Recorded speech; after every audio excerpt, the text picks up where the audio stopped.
Hey everybody, Scott Walters, welcome to the channel. If you're new, I want to thank you for coming. If you're returning, I want to thank you for your continued support. Before we get into today's red hot topic, I'm going to politely ask you to give the video a like, subscribe to the channel, leave a comment below. I would love to hear from you.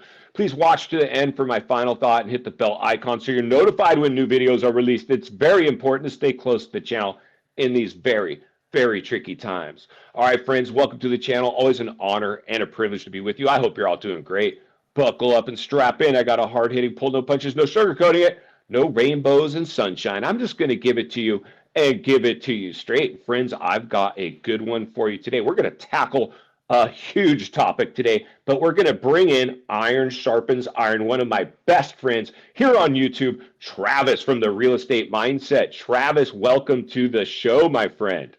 Scott Walters, as always, sir, absolute honor to be on your show. You are a huge inspiration on my channel, in my life, brother. It is always an honor. Iron sharpens iron. I'm happy to be here, brother. You don't have to blow sunshine up my skirt, Travis. You know I love you no matter what, but thank you for those kind words. I do appreciate it. I was such a big fan. Well, at first, I've shared this with you, but personally, and I'll share it with publicly now with everybody on YouTube. When I first saw Travis, he was the competition. I was like, who is this guy? Who is this guy? He's corny. I don't like him. I absolutely love him. You know, he always can get a little egocentric in this game, this mass media, real estate, YouTube genre. But I absolutely love your show, Travis. We've become great friends, and you're right, iron sharpens iron. One of the things I love about YouTube, Travis, and I want to get your take on this as well, is I didn't come to YouTube to become a YouTuber. I came here to ring the bell and sound the alarm and raise awareness and let people know this is an artificially created housing bubble. It's market manipulation, and there's a great chance it's not going to be able to sustain itself, Travis. That was my message when I came to YouTube. Unfortunately, it's proved to be prophetic, depending on how you're looking at it. If you're on the sidelines, you're a pretty happy camper right now. If you bought in the height of the biggest real estate bubble ever recorded in world history, maybe you're a little nervous. If not, you probably should be, as different areas now are starting to display their cracks, their fractures. We've reversed course. We've identified the top of a real estate bubble. It's when you hit never seen before highs, start to trend the opposite direction, Travis. And so I really want to know what, basically what your thought is in terms of, did you know what you were getting into when you came to YouTube and started reporting on the real estate industry? Okay. So first thing, Scott, I was not blowing no unicorns and rainbows at you, brother. I genuinely meant it, dude. I'm telling you, I told you I caught COVID. I almost died. I got double COVID pneumonia for 3 months straight. All I'm doing is watching Mr. Walters tear it up on YouTube, raise the alarm. So, brother, I mean it, dude. Huge bit inspiration. Now, as far as the YouTube journey, no. I did not think in any aspect that I would reach the amount of people that I'm reaching, man. It has been an absolute honor. I can't even fathom it, man. I'm just trying to continue to do a good job. I'm trying to continue to show transparency, accountability, and I want these people to understand I'm in this with them. And not only am I in this with them, I want to take people on my purchasing journey as well, because as you know, right now, I'm throwing away my money on rent, waiting to purchase my primary residence because it makes sense right now. It's rare, but it makes sense right now. So anyways, my man, I am completely blown away. I started doing YouTube as just training videos, value videos, and it just really blew up. And I've just had so many opportunities to truly help people. It's been really overwhelming and just such a blessing, man. So thank you for that. Great job. Great job and great feedback, Travis. It's really cool because you said something that made me think. So like you said, YouTube's been a little bit of a double-edged sword. It's not for the crisis. We're probably not talking today. This was all crisis-driven, tail end of a crisis, front end of now a recession, courtesy of too much stimulus being poured in, whether it's stimulus money, stimulus programs, you name it. We just overstimulated, but we did overstimulate the one thing we shouldn't have, the U.S. housing market. Had we put the brakes on this initially when we started to see the euphoria, the FOMO, the over asking price offers being written, maybe we could have escaped some of this blowback. But like you said, I didn't understand. I just turned on the camera one day. I had a moment of clarity. I started speaking my mind. The channel was born. It's been interesting to watch the natural migration of the channel. And like you said, you almost feel this civic duty now to continue. Because I love, like I read, and I know you do too, we got such great people involved with the channel, the phone calls, the emails, the comments. It's so great to interact with somebody that you've resonated or maybe had some impact with. So you feel the civic duty to continue to do it. And so, I know for you, there's that component where you just really, yeah, there's money to be made on YouTube, and we can kind of see through a lot of these content creators, or they're peddling paid promotion or whatever the case may be. And not to say I've done paid promotion. It's really rare. I get offers constantly, but I rarely take those offers. The money is secondary. I've always said our rewards in life are in direct proportion to our contribution. I know as long as I'm doing my thing, the money will come. So congratulations on creating a great channel, Travis. I'm a fan. You've got a great fan base, and it's been really awesome to see. But I do want to touch on one thing really quick, Travis, and I'd like you to speak to our audience about this, because you said, I'm throwing my money away on rent. And I was sharing with you just before we got on camera, there's always one time where actually it makes more sense. I don't even know if that's the right word, but we'll use it for now, to rent over being an owner. The people that are renting right now in a crash environment are the ones that are actually better off than people that just bought. And so historically, yes, 90% of millionaires made their money in real estate, but it wasn't buying at the top of a bubble. So I'm a bigger fan of somebody potentially. I've always said this, Travis, it's not important to own where you live. It's just important to own. I'd rather see people on the sidelines right now in a crash. And so that's why many people are stuck. They were stuck on the sidelines. Now they're staying on the sidelines because they see what's happening to this market. But Travis, that's the realities. Did you know that in a real estate crash, financially, that's the only time where renters are better off than owners? I know it now because we talked before this video, but I did not know that prior to talking to you. But honestly, Scott, I mean, it makes a ton of sense, right? And again, I'm throwing away my money right now. It hurts. Like I don't get to tax deduct the interest. There's tax advantage of owning houses, and it's the right thing for me to do. And make no mistake, I'm not saying, and I don't think any one of us is saying rent forever. I'm saying the opposite of that. We're saying the opposite of that. It's just the rare time that it makes sense to rent right now, because not only are you going to pay less per month, you're not going to be trapped. I have now the freedom to go wherever I want. I can buy any house within my price point that I want in any area. I'm not locked down to my house. And when you buy in a bubble, Scott, and this should be no mystery, when you buy in a bubble, you're going to lock yourself down to that house no matter what happens in the economy. I know that because in 2008, that's what happened to me. I purchased a condo. It was a $6,800, or $6,800. I wish, but $680,000. It was in Southern California. I mean, why did I buy it? Why did I buy that? I bought it because I was foolish. I was using my emotion. And right now, what we want people to do, Scott and I both, in order to become a winner, you have to buy smart. In order to buy smart, you have to understand what a great deal is. And also you have to stay ahead of the unaffordability. If you just got yourself trapped on a house, locked down on a house, how are you going to stay ahead of the affordability?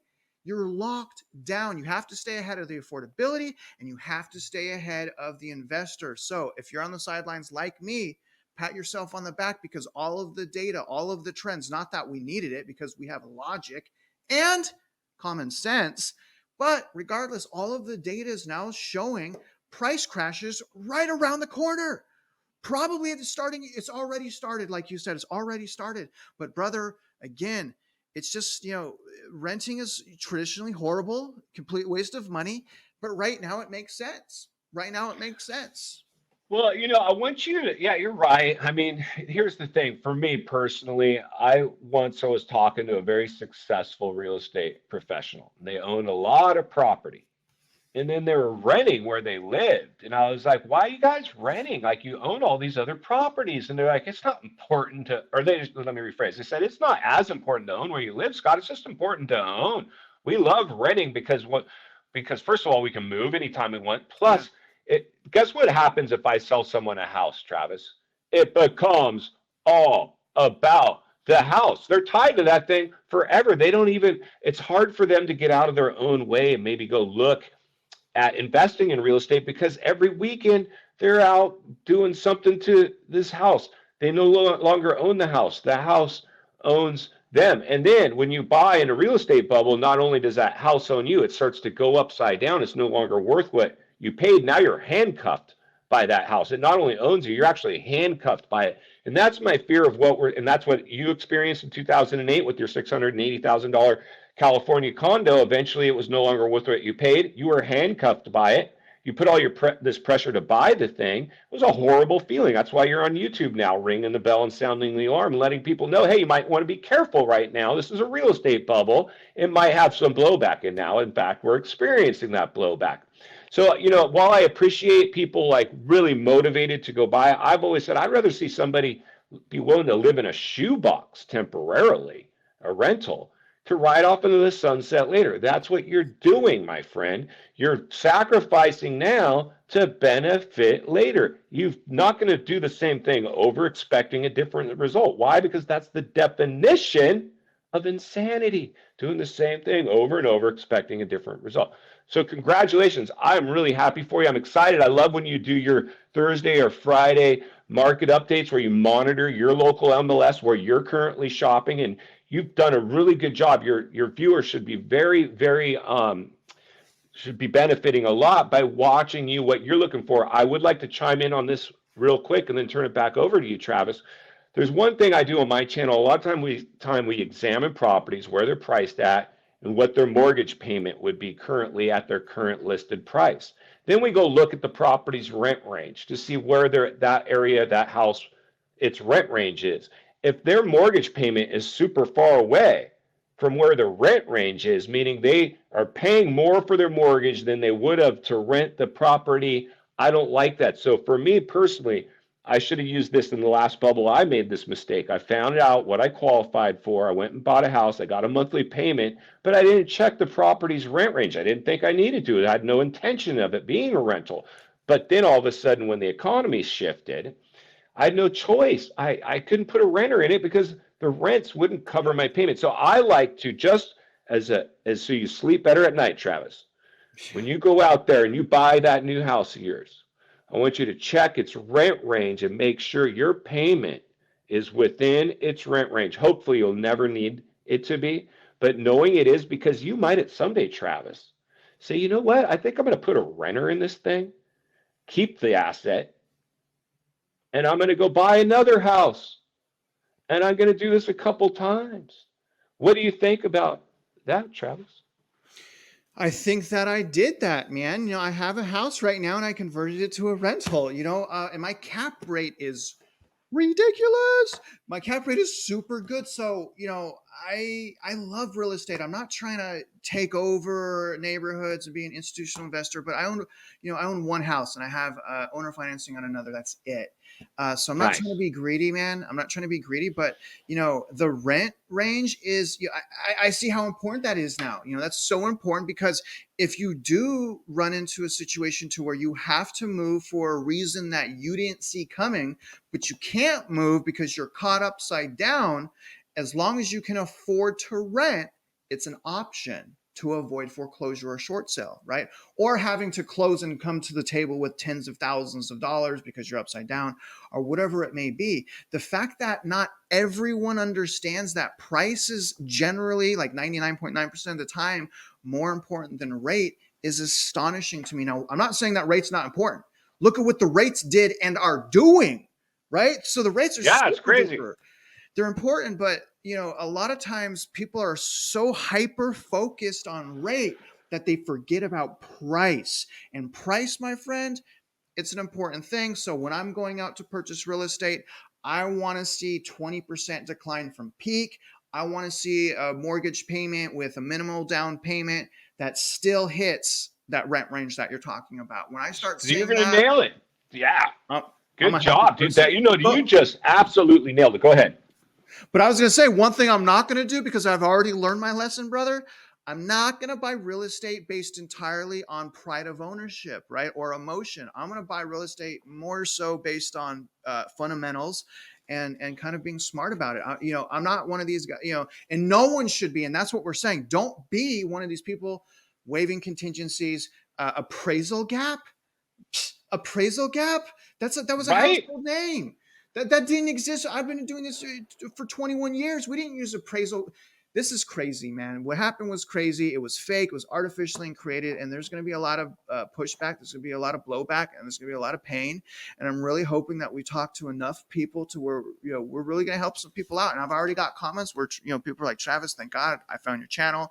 That same house we're gonna make an offer on is now $80,000 less, $50,000 less. I get comments like that, brother, and it keeps me going and doing what I'm doing, because I mean, think about how the ability we have to touch people and to help people, and all we have to do is be honest. It's an amazing opportunity that we have to help people. Well, yeah, I mean, the realities are, you're right, Travis, and there's two sides of the aisle on this one. There's more division was created in this crisis. Yeah. This is all crisis driven, and not for the crisis we're not talking, but it's very true. We talked about this, I think, on your channel recently. Maybe yet to be seen. There was a small window when initially lockdowns occurred, and they decided to make agents essential in a health crisis and push them out there to sell. And houses hadn't just exploded in appreciation yet.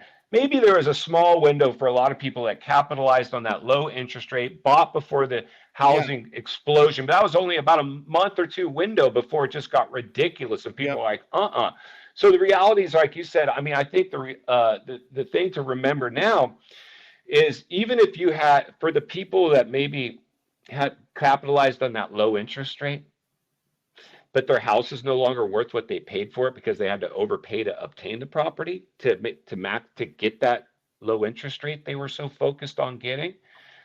What happens for a lot of us is we have buyer's remorse. Even if we can afford the payment, like if I still have my job, I can still handle this runaway inflation with gas and food prices going crazy. But my house is now starting to trend the opposite direction. I was used to checking its value range on Zillow and seeing it continue to go up.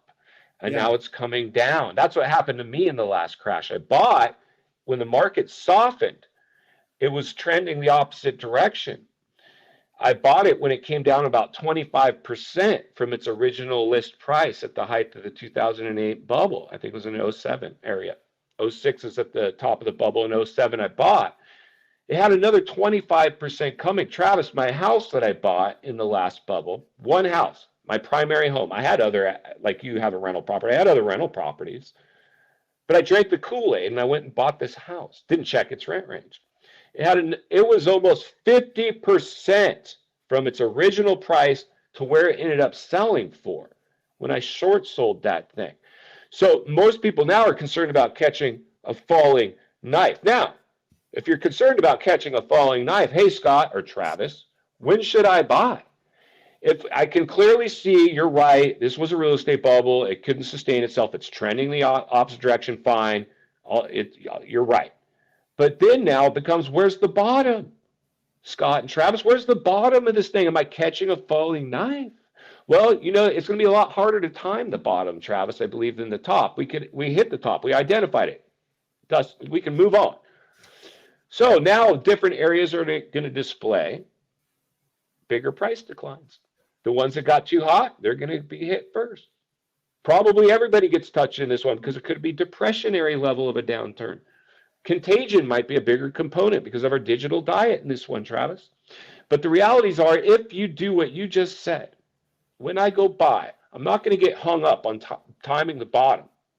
I'm going to get hung up on making sure if I'm carrying any paper, if I have a payment, it's within the property's rent range, because I'm going to sleep like a baby at night, knowing the economy can do whatever it wants as long as I'm not carrying a depreciated asset, carrying what we call a negative, meaning I put a renter in there, but it doesn't cover the mortgage. So now every month I'm throwing money on top of their money to make my mortgage just to stay out of foreclosure.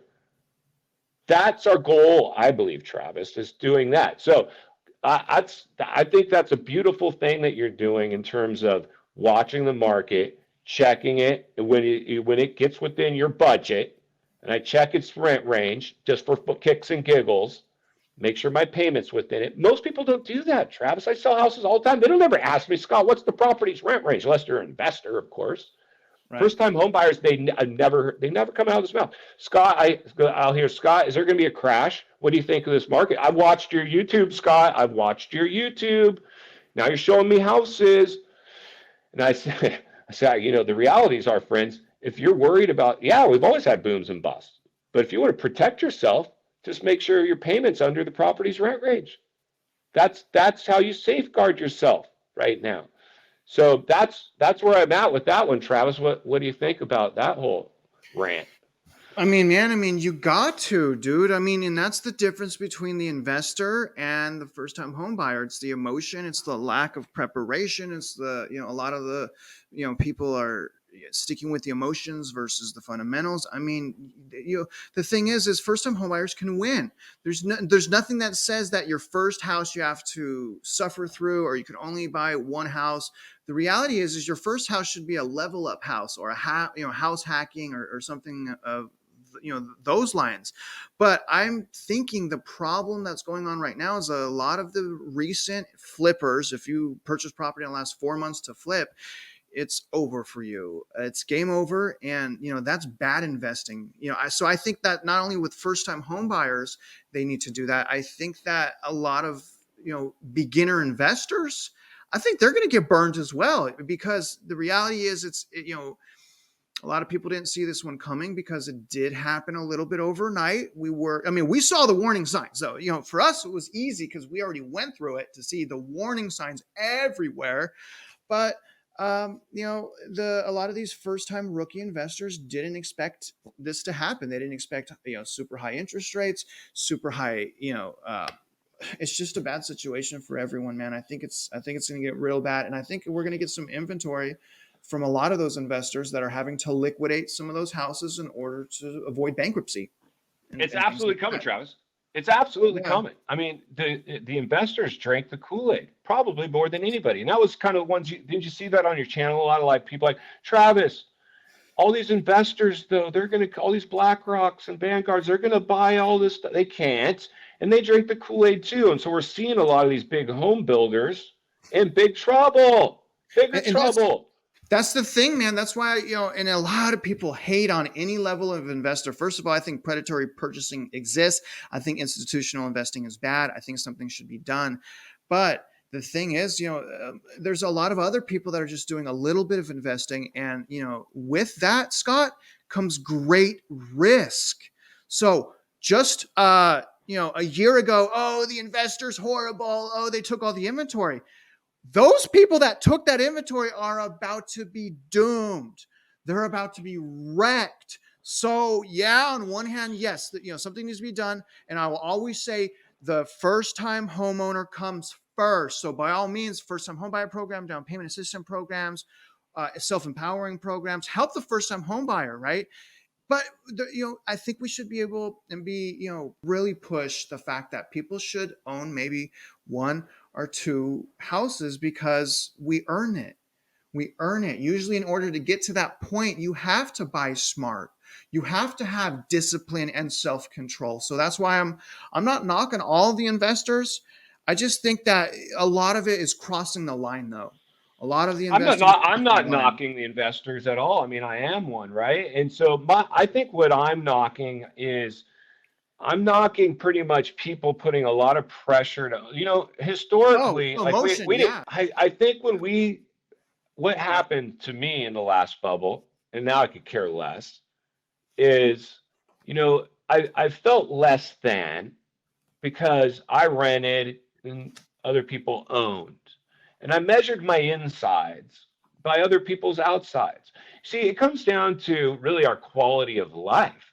So for me, I would rather rent than own and be an asset slave and have to go work some 9-to-5 I hate to keep up with this payment and handcuffed by my job because I'm paycheck to paycheck. And this house now owns me. Like I would rather rent and have financial freedom than be locked into some house that owns me to that level. So I think it comes down to quality of life, right? And so Yeah. if we're letting our material things now start to own us in that way, our quality of life is suffering. Now, a lot of times it's not until you get older and you've been through the ringer, maybe risen from the ashes of life, where you have an appreciation to the level where you can wrap your head around it in that way. And some people just have to take their lumps. But the realities are, Travis, this was an artificially created economy, an asset bubble, an everything bubble. It's all incapable of sustaining itself now. It's take your pick. It's throw your dart or throw a dart at a dartboard. Take your pick on which one could be the knockout blow to this economy. I monitor and you monitor the housing market because it's the biggest asset class in the world. We have foreign investors. All these people drank the Kool-Aid. It was musical chairs. The music stopped. They got caught holding the bag, and they're going to start liquidating and running for the exits. You said something. I want to start to wrap up the show with this. You said this, and I saw a lot of people, Travis, with more industry experience than me, in the industry longer than me, try to normalize this market and explain it away how this time was different. No bubble here. Keep buying. It's a great time to buy. And I said, are you kidding me? This is a real estate bubble. And then people, yeah, but this time is different. The last one is due to loose lending. It does, and I'm like, are you kidding me again? Doesn't matter what caused the bubble. The Yeah. facts are we're in one. This is a bubble. Hello. Now when I talk to these people, they have no choice. Sales are down, average sale price is down, mortgage applications down. They can't sugarcoat it anymore. But I saw a lot of people try to still out there trying to normalize this. Oh, well, just buy down the rate and all this stupid stuff. Listen, this is a real estate bubble, a pretty darn big one. So as long as you can acknowledge that and understand the waters you're swimming in, I'll sell you a house. I just want you to understand that is what's going on here. So Travis, a lot of people drank the Kool-Aid in this thing, brother. I almost did again myself. And that's why we have YouTube channels like this, Scott, where we're sounding the alarm, trying to save as many people as we can, because quite frankly, you don't know until you know, until you got burned, right? And I'm saying, you guys, you don't have to learn the hard way. All you have to do, pump the brakes, take a step back, consider what we're saying, become an expert, find out for yourself, and buy very far outside of the peak and outside of the bubble. I'm not trying to time the market either, but you got to be far from the peak, and that, Yeah. and that, it is what it is, man. That is so true, Travis. I love that, dude. I mean, we're at the end of the day, Travis. We work in the industry, and we came here to YouTube and started warning people because that's what allows you to have some authenticity, Travis. Yeah. You are a good dude that works in the industry. You study it under a microscope, and you're not cheerleading it for financial gain. And that's going to allow you to be able to be a success because people are going to trust you as they should. Congratulations on the great job with the real estate mindset. Thank you for coming on the show today. We really appreciate your time. I look forward to seeing everything you do moving forward. I can't wait to be on each other's channels again. I hope people appreciated Travis on today. It was my honor and privilege to do something like this for you guys. At the end of the day, this is all for you guys. We really, really do appreciate every single one of you. I hope you understand that. Please leave a comment in the comments below. Visit Travis's channel. Travis, would you please say goodbye to our viewers today before we wrap this one up? Of course, you guys, again, go to my channel, like and subscribe. Same thing with Scott. And, understand why we're saying what we're saying. Understand that, our goals and our motivating factors on the content that we are pushing is empowerment, is self-empowerment, is self-control. And, work some fundamentals into your next purchase. Eliminate the emotions. And I would say that's a great place to start, and also save as much cash as you can, work on your credit, make more overtime, make as much money as possible, and don't give up. Become an expert in your local housing market. That's what I would say, brother. What happens if they're out there investing or looking to buy real estate, Travis? Like right now? No, you gotta leave us Oh with my your gosh. closing statement. It's one of the Oh things I my look god. forward to in every one of your videos. I am so honored, Scott. I apologize. If you're out there investing in real estate, you know I wish you luck and I hope you win. Absolutely. Thank you so much, Travis. We appreciate you. Go make it count today, everybody. We will see you on the next video.